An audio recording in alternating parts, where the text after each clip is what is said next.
কেমন আছেন আপনারা? আশা করি সবাই খুব ভালো আছেন। আমিও ভালো আছি। বন্ধুরা, চলে এসেছি নতুন রেসিপি নিয়ে। আজকে তো এখন পিঠে উৎসব, তার জন্য আমি আজকে করব গুড় পিঠা। তার জন্য দেখুন একটা বাটি নিয়েছি।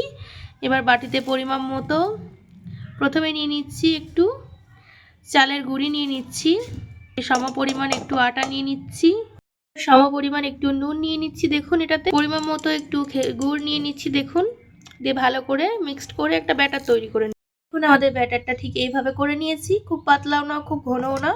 দেখুন এইভাবে ব্যাটারটা করতে হবে, একটু ঘন ঘনভাবে। তারপরে এবার আমাদের পিঠাটা চালু করে দেবো এক্ষুনি তৈরি। এখন আমরা একটা কড়া চাপিয়েছি, এর ভিতরে এবার তেল দেব। তেলটা একটু গরম হয়ে যাক বন্ধুরা, তারপরে আমরা পিঠাটা শুরু করব। আমাদের তেলটা হয়ে গেছে, এক এক করে এবার পিঠাটা দেওয়া শুরু করছি। একটু ভালো করে হয়ে যাক বন্ধুরা, তারপরে আমরা আর একটা পিঠ উল্টাবো। পিঠাটা উল্টেছি, কত সুন্দর ফুলেছে দেখুন। দুদিকটা ভালো করে ভেজে নিই, তারপর এটাকে তুলে দেব। তো সুন্দর দেখতে হচ্ছে পিঠেটা, যেমন সুন্দর ফুলেছে আর তেমনি সুন্দর গোল শেপ হয়েছে। এবার এটাকে তুলে ফেলতে হবে। দেখুন তেলটাকে একটু ছাকিয়ে ফেলতে হবে। দেখুন এইভাবে একটু ছাকিয়ে নিচ্ছি তেলটাকে, দিয়ে তুলে রাখছি। খুব সুন্দর দেখতে হয়েছে। সেম প্রসেসে আমরা আর একটা করে নিই। আর একটা দিয়ে দিয়েছি ব্যাটার। এটা ভালো করে একদিকটা হোক, তারপরে আমরা আর একদিকটা উল্টাবো। সুন্দর এটা লুচির মতো ফুলছে, একদিকটা হয়ে গেছে। এবার এই দিকটা আমরা উল্টে দেব। দেখুন কত সুন্দর দেখতে হয়েছে, হয়ে গেছে। সেম প্রসেসে সব আমরা পিঠাগুলো বানিয়ে নেব।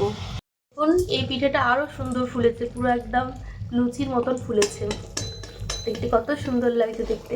আপনারাও বাড়িতে এভাবে ট্রাই করবেন, দেখবেন পরিমাপটা ঠিক দেবেন, তাহলে দেখবেন ঠিক মতো পিঠেটা হবে। যা দেখুন আমাদের সব গুড় পিঠেগুলো তৈরি করা হয়ে গেছে।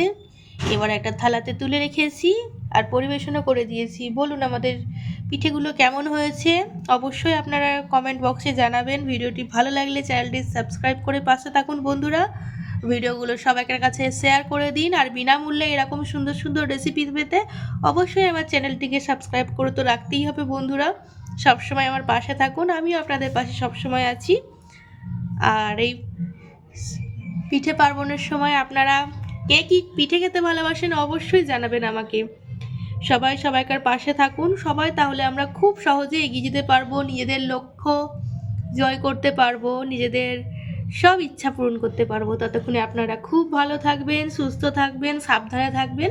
আমি আবার অন্য একটি রেসিপি নিয়ে অন্য ভিডিওতে আসছি। ধন্যবাদ বন্ধুরা।